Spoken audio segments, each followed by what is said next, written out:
Hey everybody, I'm Paulie G. Welcome back to the Paulie G Show, coming to you live from high atop Mount Georgia. How are you doing? I hope you're doing well, having a good summer. Here today with the Martin D35. So, what can you say about Martin guitars? They are the oldest American guitar making company by far, having started producing guitars in as early as 1833, according to their telltale logo there. And, so they've been producing guitars for what? Almost 190 something years now. That's a very long time. And, their reputation speaks for itself. They're one of the supreme acoustic guitar making companies. And their, quality has been world-renowned and respected by players, artists, songwriters, performers for 100 years or more. So, they started producing this particular body shape in the early 1900s, pardon me, and it was the first guitar to be termed a dreadnought. So actually the Martin Company coined that term, dreadnought, which is now sort of used universally for any guitar that has this shape with a sort of square shoulder and the larger bout. It was basically named after the HMS Dreadnought, which was a British Navy ship that did some major damage in the early wars, and I think it was decommissioned in 1906. But be that as it may, the D35 is one of their higher level model guitars, I'd say. It has a lot in common with its older brother, the D28, which began production somewhere around those 1920s, 1930s.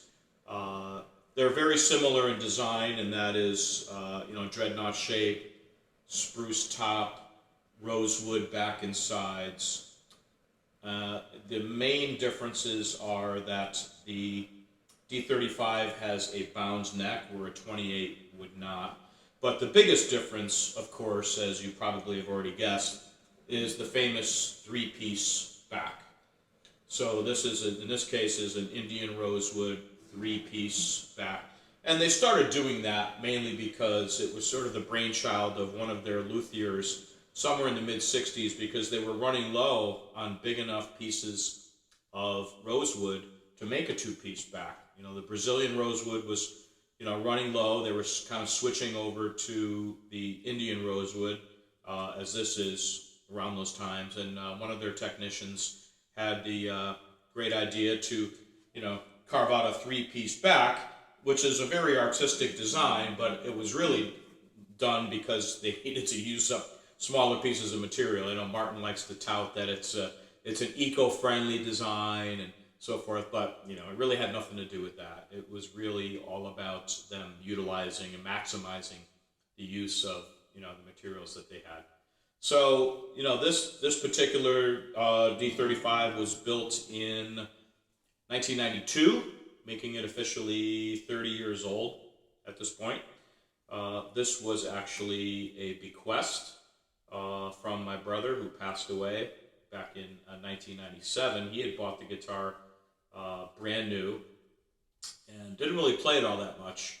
And to tell you the truth, when I got the guitar around that time, I didn't play guitar at all. I was purely a drummer. So this basically stayed in its case underneath my bed for the better part of 20 years, where I didn't really take it out very much at all, or certainly didn't play it. So in all respects, it's really almost a brand new guitar. There's very little, if any, playware visible on it whatsoever.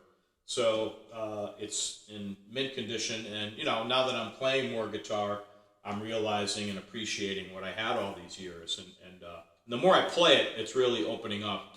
It was very sort of a closed sounding guitar, in my opinion, to my untrained ear at that time. I should maybe qualify that statement. But being rosewood, these are a warmer tone guitar. If you think about who played these, well, obviously they were a bluegrass instrument. long before rock and roll ever came out. But then, you know, they were played by players like Johnny Cash had a signature sort of, you know, D35 model. Actually, that was painted black. He asked Martin at some point to make him a black guitar, and at first they refused, but you know, the star power at some point won the day, and they wound up making him some black D35 guitars. And then in the last throes of his performing career, Elvis actually could be seen playing a D35 after he'd gotten through all the J200s and Doves and so forth. The last few concerts of his, I think if you watch, you'll see him not really necessarily playing a D35, but wearing a D35.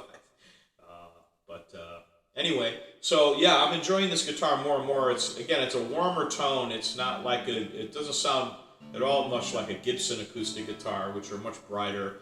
And if you think of the players in rock that you're familiar with, is of course Neil Young, you know, plays a D28 almost exclusively, or you know, different versions of D28s. He probably got a 35 in there somewhere. I'm sure he's got a D41, a D45, which are the more ornamented versions of these. Not much difference mechanically or in terms of construction, but a lot more of the, you know, bling bling, you know, more abalone and pearl inlays, whereas the D28 and D35 are, you know, your basic designs.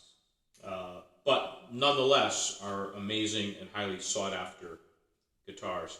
One thing I noticed about this one too is that over the years, the top has gotten a little bit darker in color and has sort of taken on this nice sort of antique amber appearance to it, which I love. It's a beautiful top, and the rosewood on the back and sides are extraordinary as well. So yeah, it's an amazing guitar. Very happy to have it. I should play it more, and I'm making a point these days to do that. So I wanted to pull it out and just make a quick video with it today. So that's about it. I've got a couple of other guitars I'll be making some videos of very soon.